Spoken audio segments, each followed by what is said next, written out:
हो, पॉलिटिशियंस हों, वो मौजूद थे।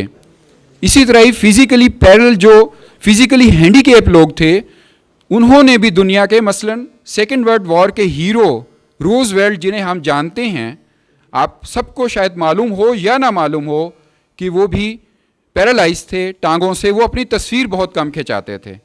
इसका मतलब ये है कि एजुकेशन और टेक्नोलॉजी अगर किसी फिजिकल डिसेबल पर्सन को except MR mentally retarded person के अभी तक दे दी जाए तो वो बहुत हद तक अपनी डिसेबिलिटी को ब्रिज कर लेता है। लिहाजा इशू मेरे नज़दीक ये है कि एक तो हम अपना सोशली जो एक्सटर्नल है वहाँ अवेयरनेस क्रिएट करें। नंबर 2, एक डिसेबल पर्सन को जदीद एजुकेशन और टेक्नोलॉजी के ज़रिए इक्विप्ड करके उसको एबल बनाएं। उसके साथ साथ मैं इस चीज़ पर बिलीव करता हूँ कि लाउड थिंकिंग और डायलॉग्स जो हैं वो बेहतरी की तरफ जाते हैं। लिहाजा मैं कंग्रेचुलेट करता हूँ आतिफ शेख, उनके साथियों को और इस तंजीम को कि उन्होंने ये डायलॉग ओपन किया। Thank you. अब मैं पीरज़ादा साहब की बात को आगे लेके बढ़ूँगा। उन्होंने कहा कि अगर टेक्नोलॉजी दे दी जाए, इन्वायरमेंट इनेबल कर दिया जाए तो डिसेबिलिटी नहीं रहती। जैसे कि अभी ये साइन लैंग्वेज में इंटरप्रिटेशन हो रही है हमारी पूरी डिस्कशन की, तो जो लोग हेयरिंग इम्पेयर्ड हैं सो कॉल्ड, वो डिसेबल्ड नहीं हैं क्योंकि उनको सारी कम्युनिकेशन पहुंच रही है। तो क्या इस सिचुएशन में मैं जवाद साहब से पूछना चाहूँगा कि जो मेडिकल मॉडल है, मेडिकल डेफिनेशन है डिसेबिलिटी की, कि जैसे कि हमारे ऑर्डिनेंस में भी है और डिसेबल पर्सनस को ट्रीट करके ठीक किया जा सकता है, जो एक कॉन्सेप्ट बड़े अरसे से चल रहा है, क्या वो इसकी कॉन्ट्राडिक्टरी नहीं है?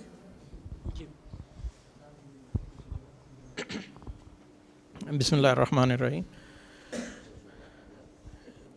सबसे पहले मैं आतिफ शेख और इनकी टीम को मुबारकबाद दूंगा कि इन्होंने एक हमारा काम बहुत हद तक आसान कर दिया। और जैसा कि इन्होंने पहले मेरा तारुफ़ करवाया कि मैं जो UNCRPD से रिलेटेड जो इश्यूज़ हैं गवर्नमेंट ऑफ पाकिस्तान के, उनको देखता हूँ, तो इसी हवाले से मैं अपनी गुफ्तगू का आगे आगाज़ करूँगा कि ये जो इन्होंने सवाल उठाया है कि डिसेबिलिटी जो है वो एक मेडिकल मॉडल के तौर पर उसे देखा जाए या उसे एक सोशल मॉडल के तौर पर देखा जाए। मेरे ख़्याल में देखें, कैटेगराइजेशन जो होती है वो, जैसे सबसे पहले इनसे शफीक साहब से ये आया था कि किसी को लेबलिंग नहीं होनी चाहिए। वाकई लेबलिंग नहीं होनी चाहिए, लेकिन as far as medical is concern, medical में ने जितनी आगे तरक्की की है या जितनी आगे टेक्नोलॉजी ने तरक्की की है या मेडिकल और टेक्नोलॉजी ने मिलकर तरक्की की है, तो बहुत हद तक डिसेबिलिटी पे काबू पाया जा सका है। जैसे मिसाल के तौर पर हम एक चीज़ को बार बार एक चीज़ पे बड़ा फोकस करते हैं, वो है अर्ली इंटरवेंशन। जैसे हमारे यहाँ रिहेबिलिटेशन का कॉन्सेप्ट जो है वो आफ्टर 5 ईयर स्टार्ट होता है, तो 5 ईयर तक जो डिसेबिलिटी होती है किसी बच्चे में वो ऑलमोस्ट उसमें कंप्लीट हो चुकी होती है, उसमें फर्दर मेडिकल का रोल कंपैरेटिवली कम हो जाता है। तो इसी वजह से जो सब इससे भी बड़े बड़े इश्यूज़ अभी हमें फेस करने हैं इस मामले में, वो ये है कि अवेयरनेस होनी चाहिए। पेरेंट्स को पूरी तरह अवेयरनेस, उसमें जब तक अवेयरनेस नहीं होगी वो उसे अर्ली इंटरवेंशन नहीं करवाएगा और उसे जल्दी से लेके नहीं आएगा। जब जल्दी से लेके नहीं आएगा तो उतनी उसकी डिसेबिलिटी जो होगी वो उतनी आप कह लें कि ज़्यादा हो जाएगी या उतनी मजबूत हो जाएगी। उसको इन फ्यूचर जो है उसे ठीक करना मुश्किल होगा। इसी तरह जो दूसरी बात है वो ये है कि सोशल बैरियर्स, ये बड़ा इम्पॉर्टेंट क्वेश्चन है। इसके लिए मैं हमेशा ये बात कहता होता हूँ कि disability is just one step away from you. कभी जो नॉन डिसेबल्ड हैं ये ना सोचें कि यार अल्लाह ताला ने मेरे तो हाथ पाँव हर चीज़, मैं तो जी भाग रहा हूँ, मैं नहीं, कोई पता नहीं है, आप गाड़ी में जा रहे हैं, एक झटका आपको लगे तो आप कहाँ पहुँच जाएं। इसका एहसास जो है अभी मुझे बड़ा रिसेंटली हुआ इस बात का। आज से 20 दिन पहले I has been admitted in a hospital तो उन्होंने ये किया कि मुझे स्ट्रेचर पे लटा दिया, हालांकि आई कैन वॉक। जब मैं चल सकता, मुझे जब स्ट्रेचर पे लटाया तो मुझे ये एहसास हुआ कि यार ये क्या। मैंने कहा जी मुझे उतार दें। उन्होंने कहा नहीं जी नहीं, हमने नहीं उतारना आपको, आप इसी पे रहेंगे, आप ऐसे ही आपको लेके जाएंगे हम। तो मुझे ये रियलाइज़ हुआ कि जो लोग मेरे भाई या मेरे जो साथी जिनके लिए उनके क्या एहसासात होंगे, वो किस तरह क्या महसूस करते होंगे, इस चीज़ का मुझे बड़ी अच्छी तरह एहसास हुआ उस वक्त कि यार मैं ये कर सकता हूँ, लेकिन इवन देन मैं मतलब मुझे कन्फाइन कर दिया गया है। ये जो कन्फाइंड करती है ये सोसाइटी करती है। तो ये बैरियर्स तोड़ने का ये सिर्फ यही एक तरीका नहीं है कि हम डिफ़ाइन कर दें एक चीज़ को या डेफिनेशन एक जो है वो कर दें। इसके लिए हमें बहुत कुछ करना है, इसके लिए हमें अवेयरनेस डेवलप करनी है, इसके लिए हमें एजुकेशन डेवलप करनी है, इसके लिए हमें टेक्नोलॉजी डेवलप करनी है, इसमें बहुत कुछ करना बाकी है। लेकिन एक चाइनीज़ की एक मिसाल है बहुत छोटी सी, वो कहते हैं कि अगर पूरे पहाड़ को आपने ख़त्म करना हो, सबसे पहले आपको एक पत्थर उठाना पड़ता है उससे। तो मुझे इस बात की खुशी है कि आज वो चाइनीज़ मिसाल जो है वो आतिफ़ ने की है, इन्होंने ये एक पत्थर उठा दिया है। आगे इंशाल्लाह हमारी सारी टीम है, हम आपके साथ हैं, बल्कि आप हमारे साथ हैं, तो हम इसे आगे लेके चलेंगे। और दूसरा जो सवाल था वो पीरज़ादा साहब का, दैट वाज एक्सीलेंट, कि क्या ये फोरम जो है ये काफ़ी है इस काम के लिए। तो मैं इस बारे में एक छोटी सी गुजारिश करूँगा कि जब पीपल्स पार्टी की बुनियाद रखी गई थी तो वो भी 4 बंदों ने रखी थी, और उसके बाद आज तक देख लें कि उनकी हिस्ट्री पढ़ लें तो जो बड़े बड़े काम होते हैं वो 3-4 लोग ही करते हैं। जब इस्लाम जो है वो डेवलप हुआ तो वो भी एक छोटे से एक ग्रुप से डेवलप हुआ। आज देखें आज कितने लोग। तो मेरी भी यही गुजारिश है सबसे कि बेशक हम अभी बहुत छोटा फोरम है ये, लेकिन इन फ्यूचर मुझे उम्मीद है कि इसमें बहुत ज़्यादा तरक्की होगी, और हम जो कुछ कर सके हम आप लोगों के साथ हैं इंशाल्लाह, और हम मिल के करेंगे, हम सब एक ग्रुप बनेगा और उसके साथ साथ हम आगे चलेंगे। Thank you very much. अभी तक जो डिस्कशन में बात आई, एक तो इशू था कि इन्वायरमेंटल डिसेबिलिटी, इन्वायरमेंट की वजह से डिसेबिलिटी होती है, टेक्नोलॉजी ना होने की वजह से बहुत सारे लोग एक्सक्लूडेड हैं। एक ये था जो जवाब साहब ने मेंशन किया कि फिज़िकल डिसेबिलिटी, यानी डिसेबिलिटी को ह्यूमन बीइंग के अंदर भी देखा जा सकता है।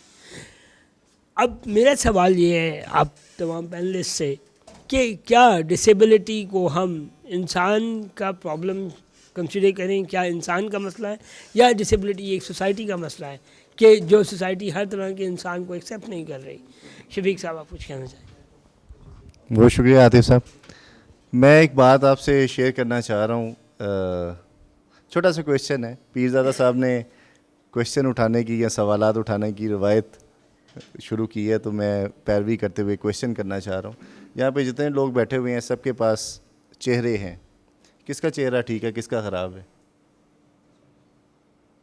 और सही चेहरा कौन सा होता है? नाक भी हैं सबके, कौन सा नाक ठीक होता है, किस लेवल का नाक सही होता है, कौन सा ख़राब होता है? ये जो बात है ना कि देखें, अंडरस्टैंड कीजिए इस चीज़ को। जो मेरा पॉइंट ऑफ व्यू है, मैं माज़र चाहता हूँ अगर कोई इससे एग्री नहीं करता। खुदा ना हंस, जैसे जवाद साहब बहुत मोहतरम है, हमेशा रहनुमाई रहती है इनकी। इन्होंने मिसाल दी कि कोई भी शख्स किसी टाइम भी डिसेबल हो सकता है एक्सीडेंटली। अगर कोई शख्स डिसेबल हो जाता है उसकी ज़िंदगी सारी डिस्टर्ब हो जाती है। एग्री करते हैं आप सब लोग? इस तरह ही ना चलता फिरता शख्स व्हील चेयर पर आ जाए एक्सीडेंटली, सारी ज़िंदगी उसके सारे ड्रीम्स पता नहीं क्या हो जाएगा, कौन कौन से मैसेज सारे किए हुए ज़ाया हो जाएंगे, सब कुछ ज़ाया हो जाएगा। इस तरह ही होता है ना, बहुत सारी कमिटमेंट्स ख़त्म हो जाती हैं, बहुत सारे लाइफस्टाइल चेंज हो जाते हैं, इस तरह ही होता है ना। बिल्कुल सेम वे में खुदा ना हंसता, अल्लाह माफ़ करे तो बस दफ़ा, कोई दुनिया में ऐसी मेडिसिन ईजाद हो जिसे खा के मैं चलना शुरू कर दूँ, मेरी ज़िंदगी सारी तबाह हो जाएगी। ये चीज़ आपको शायद अभी अंडरस्टैंड ना कर सकें आप इस चीज़ को। आइडेंटिटी जो होती है ना किसी इंसान का होना, जो उसका लाइफस्टाइल होता है, जो इंसान होता है वही वो रियलिटी में वही होता है। ये लोगों के नज़रिया जो लोगों के बारे में बनते हैं, ये उनके अपने इनसाइड के फियर्स होते हैं। जैसे मुनज़्ज़र साहिबा ने फरमाया, एटीट्यूड जो होते हैं ये फियर्स होते हैं। आप किसी को कम समझ रहे हैं तो आपके समझने से कोई कम या ज़्यादा नहीं है। अगर आपको किसी को कम समझ रहे हैं आप इंसल्ट कर रहे हैं उसकी, अगर किसी को ज़्यादा समझ रहे हैं तो आप इंसल्ट कर रहे हैं अपनी इंसल्ट कर रहे हैं आप।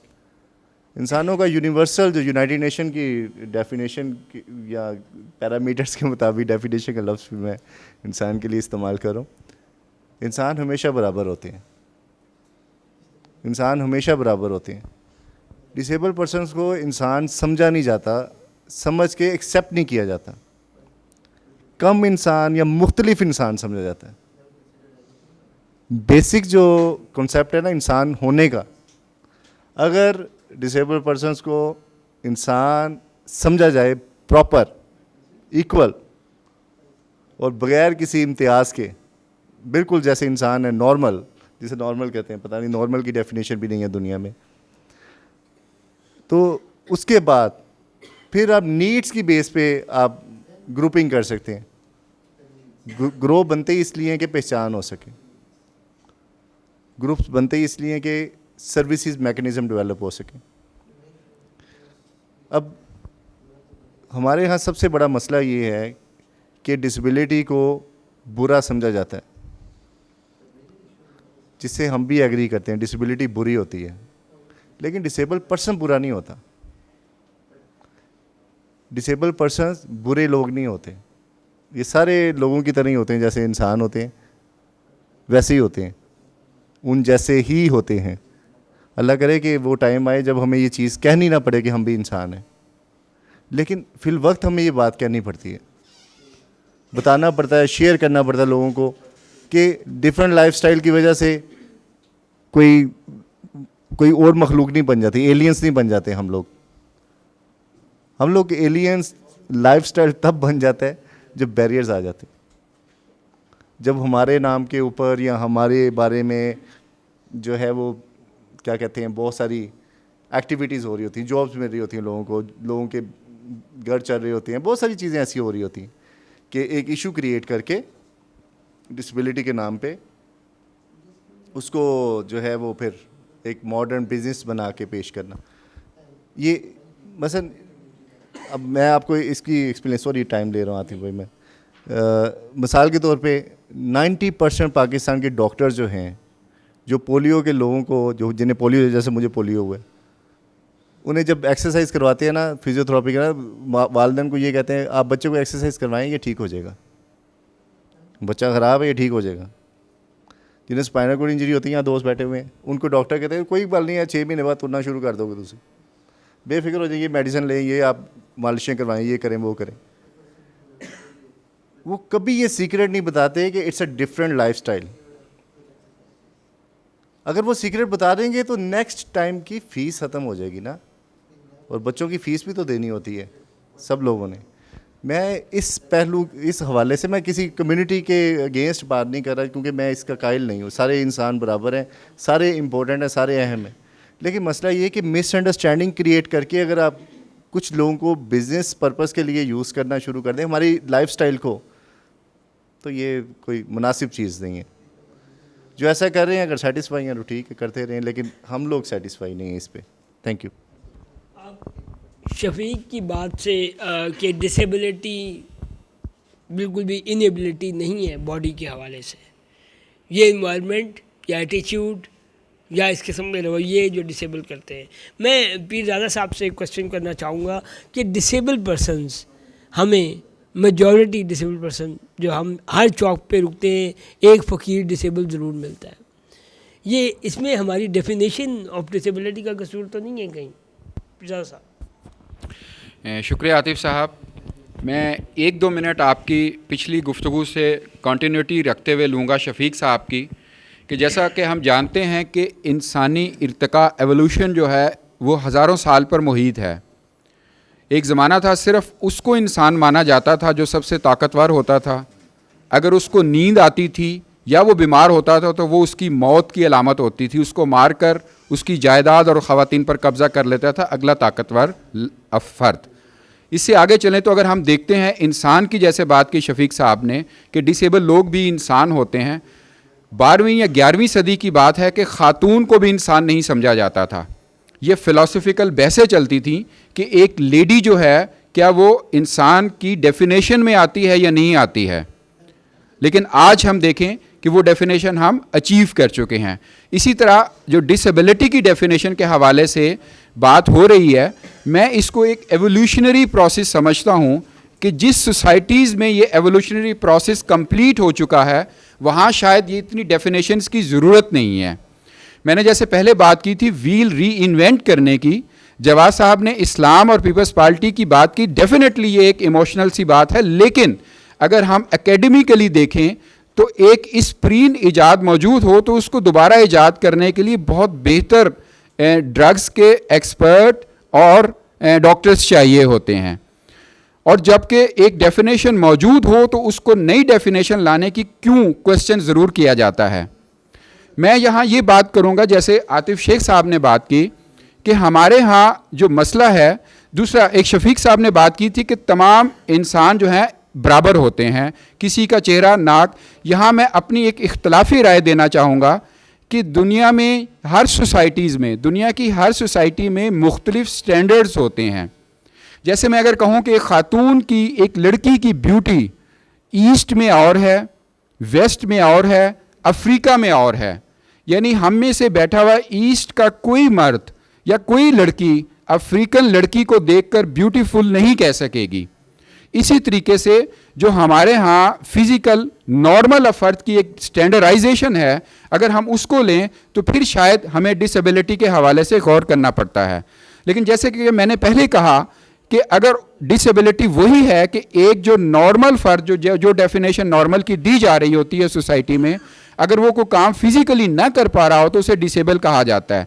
अगर वो ब्रिज कर ले तो शायद उसकी डिसेबिलिटी के कहने में थोड़ा सा फ़र्क आ जाए।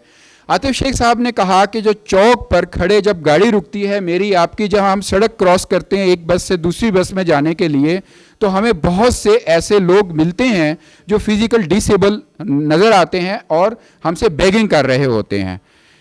मेरे ख्याल में ये डिसेबिलिटी के ऊपर एक बहुत बड़ा क्वेश्चन के हवाले से ज़्यादा दाग है, और ये डिसेबिलिटी को बदनाम करने के लिए एक बहुत बड़ी कम्युनिटी मौजूद है जिनको बहुत ज़्यादा प्रोफेशनली ऑर्गेनाइज किया जा रहा है।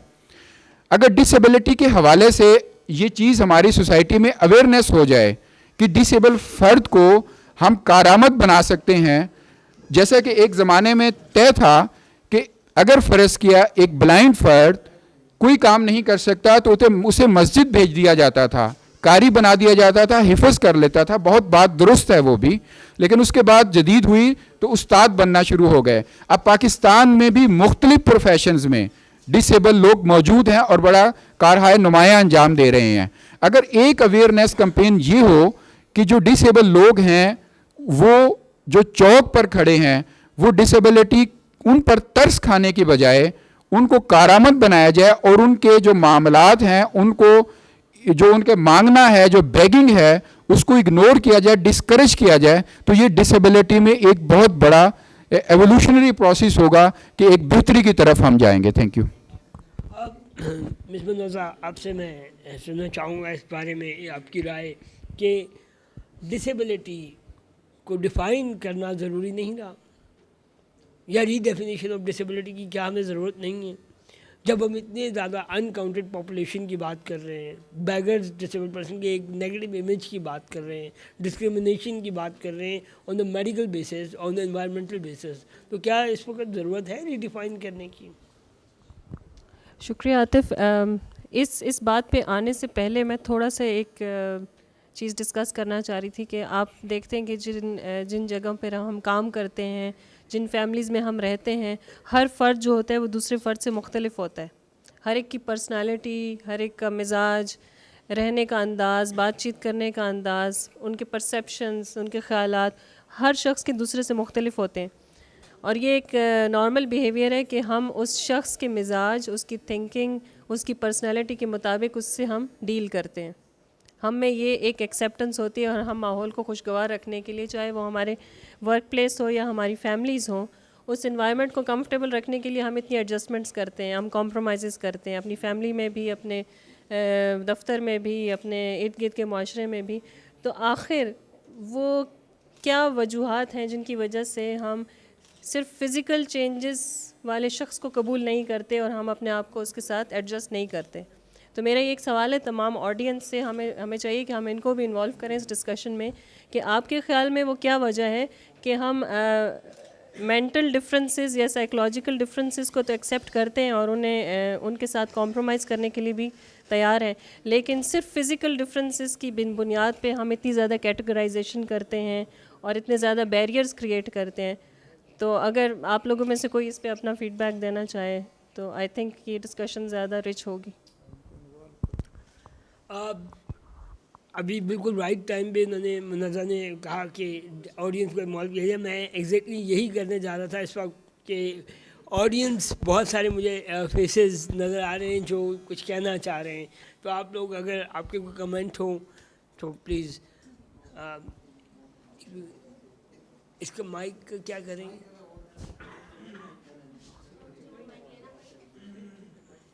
काशिफ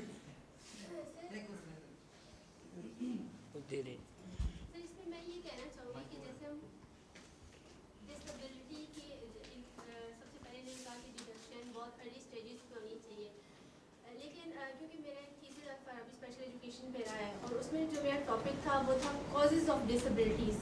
टोटली रिसर्च मेरी कॉजेज़ ऑफ डिसेबिलिटीज़ पे थी कि आखिर डिसेबिलिटी होने में पीछे क्या क्या कॉजेज़ हैं, क्या उनको कंट्रोल करना चाहिए, उस पर कैसे कैसे कौन को लोग कंट्रोल कर सकते हैं। सबसे पहले जैसे सोशल बैरियर हम कहते हैं, तो सोशल बैरियर तो एक जो फीमेल है उसको हॉस्पिटल जाने में भी हमारी सोसाइटी कुछ हमारे ऐसे तबकाते हैं कि वो फीमेल को हॉस्पिटल भी नहीं जाने देते। ड्यूरिंग प्रेगनेंसी ऐसा होता है कि वो सेल्फ मेडिकेशन होती है, डॉक्टर के पास नहीं ले जाया जाता, या ये ओवर मेडिकेशन है जिसकी वजह से ये डिसेबिलिटी क्रिएट होती है, ये मेडिसिन की वजह से। सेकेंडली डिलीवरी के दौरान अब अगर टाइम पे हॉस्पिटल ना ले जाया जाए खातून को और वहाँ प्रॉपर मेडिकेशन ना हो, ऑक्सीजन टाइम पे ना मिले बच्चे को, तो सीपी चाइल्ड बेसिकली वही कॉज होती है, जो सीपी जितने भी ज़्यादा पूरे। तो बेसिकली वो सारी कॉजेज़ को हमें कंट्रोल करना चाहिए। अब एक केस मैंने देखा कि वो बच्चा फिज़िकली हैंडीकैप था। जब उस बच्चे की वादा से मैंने इंटरव्यू किया तो पता चला कि उसके ऑलरेडी 2-3 बच्चे डिसेबल थे और जब वो प्रेग्नेंट थी तो उसके हस्बैंड ने उसको मारा था, यानी उस मारने की वजह से उसके जो बच्चा था उसकी हड्डियाँ डैमेज हुई और फिर प्रेगनेंसी के बाद वो बच्चा फिजिकली हैंडीकैप था। तो ये वो कॉजेज़ हैं ऐसी कि डिसेबिलिटीज़ की कॉजेज़ है और उसको कंट्रोल करना चाहिए। और यानी बाद में जो डिफाइन करते हैं, ये बाद में हम कहते हैं कि डिडक्शन है, वो पहले सोशली इतनी अवेयरनेस होनी चाहिए और जो है इलाज है उसको इतना आसान बनाया जाए, मेडिकल या मेडिसिन की तरफ तक जो है पहुंच है वो ख़वातीन के लिए इजी होनी चाहिए ताकि ये कॉजेज़ ही ना रहे। मैं ये अपने पैनलिस्ट से क्वेश्चन आपके क्वेश्चन की लाइट में करना चाहूँगा कि क्या मेडिकल कॉजेज़ ऑफ डिसेबिलिटी को कंट्रोल करना ह्यूमन कंट्रोल में है? अगर आप इस पर आप मेरे को बात करना चाहते हैं।